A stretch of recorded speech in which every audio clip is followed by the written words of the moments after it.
Егер сіздерде көрілім көп, бірақ адам хабарласпаса, біріншіден call to action жоқ болады, екіншіден копирайтинг дұрыс емес.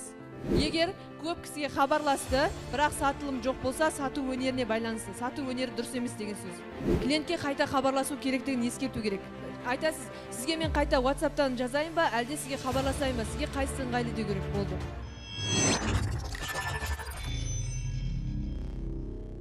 OLX-ті түсіндіріп кетейік. Кім қазір OLX-тан заявка ала бастады? Звонок болып сатылым жасаған адам бар ма? Супер. Мұнда шетке Нұрбек бере саласың ба? Сатылым жасаған кісіге.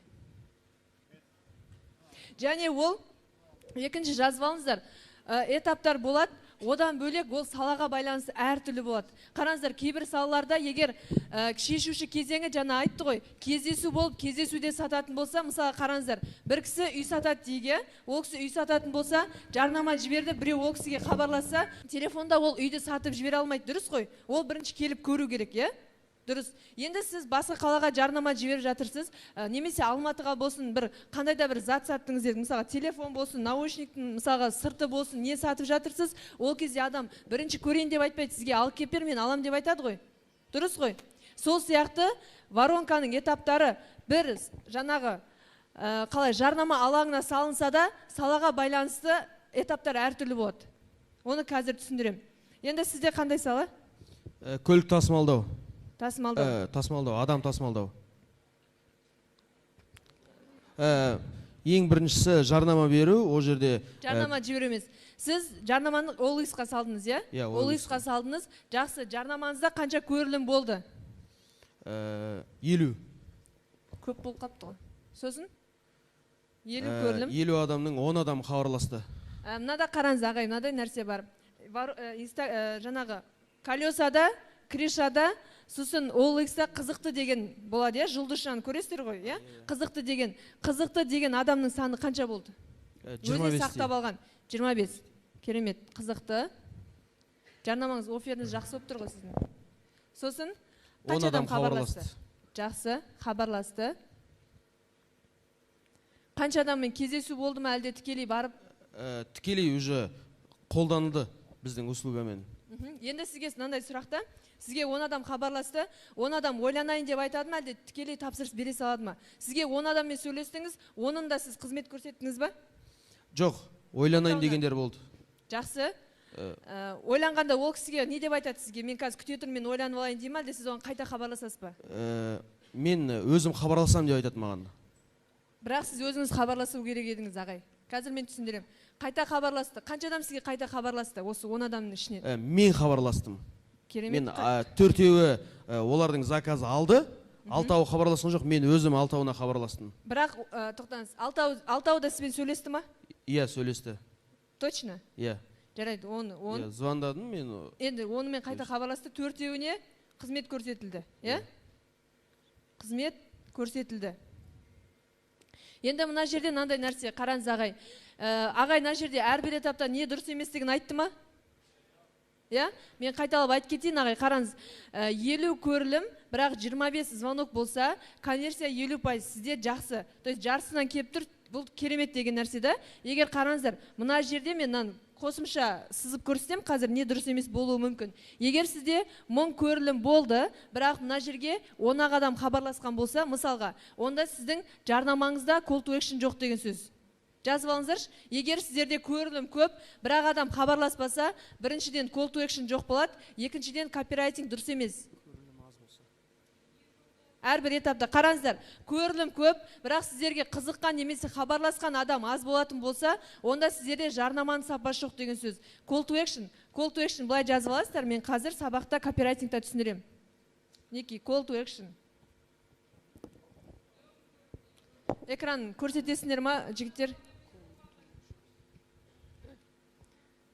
Былай жазасайшы, мінеки.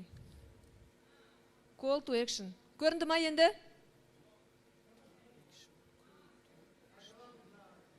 Call to action. Мен қазір қайталайым. Егер сіздің жарнамаңызда көрілім көп, бірақ хабарласқан немесе қызыққан адам аз болса, сіздің жарнамаңыздың сапасы жоқ деген сөз. Call to action бұл іс әрекетке шақыру деген нәрсе, оны қазір сабақта түсіндірем.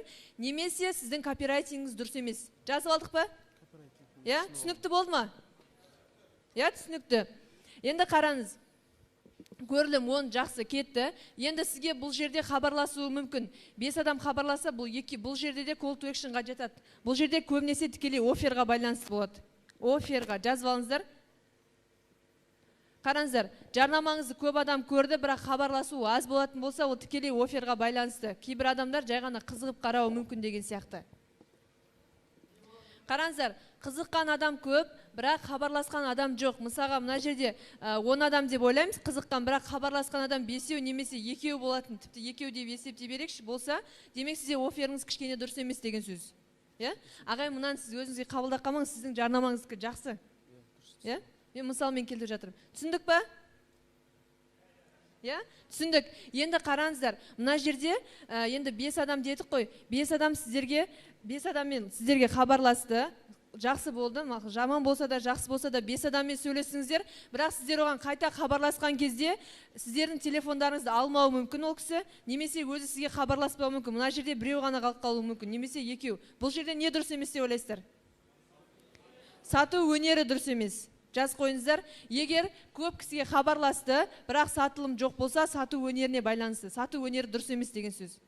Сіздерде болатын дұрыс емес жағдайлардың барлығының біз алдын алып жатырмыз, достар, сондықтан мұқият тыңдаңыздар. Түсінікті болды ма?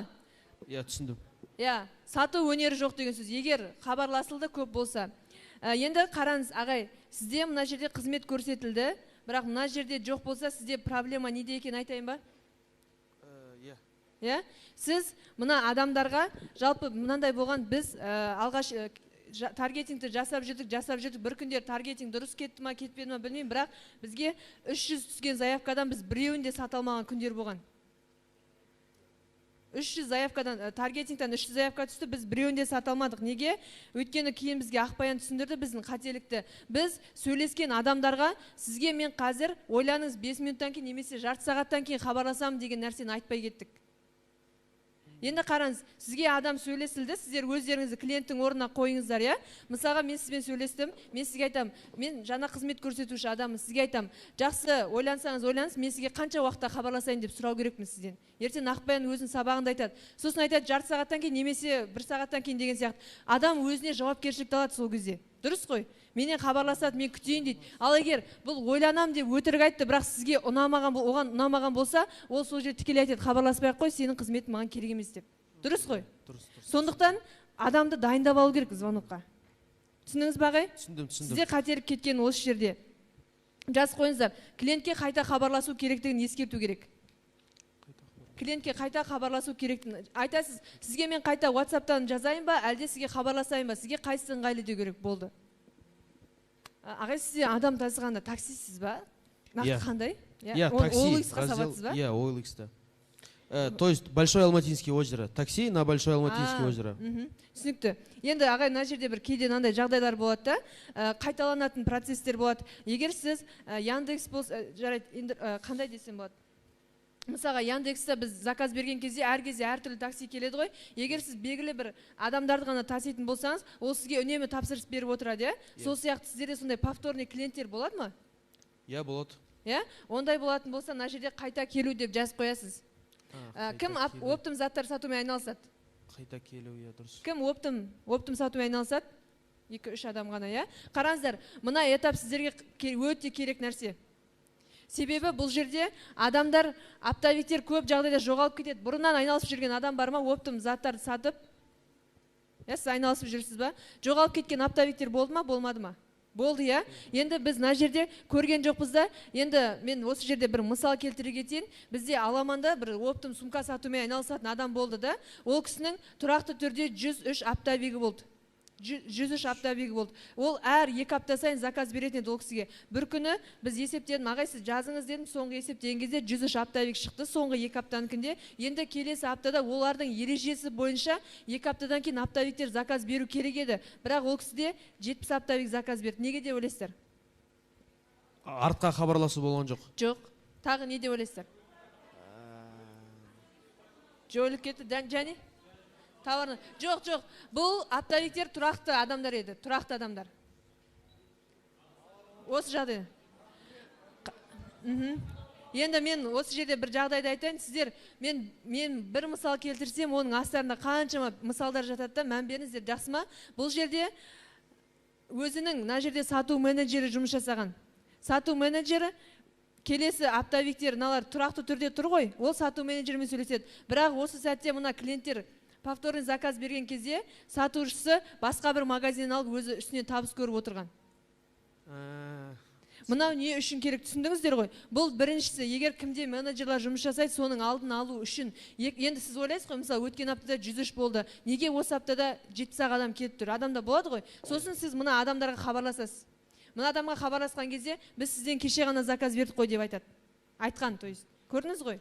Сол сияқты жоғалған адамдарға қайта хабарласасыз. Егер ол сізге айтуы мүмкін, хабарласпауы мүмкін, бірақ болды мен енді заказ берейін деп ол ішінен өзі сондай шешім қабылдауы мүмкін ғой, дұрыс па? Сосын сіз айтасыз, сіз осындай үнемі бізбен жұмыс жасап жүредіңіз, неге сіз қайта тапсырыс бермедіңіз? Ол айтуы мүмкін, тауарың ұнамады, немесе жеткізуі дұрыс емес, мен сенімен жұмыс жасағым келмейді деп ашық айтуы мүмкін. Сол кезде сіз проблеманы дұрыс айтса, адамдар қайта келтіруге мүмкіндік болады. Түсінікті ғой?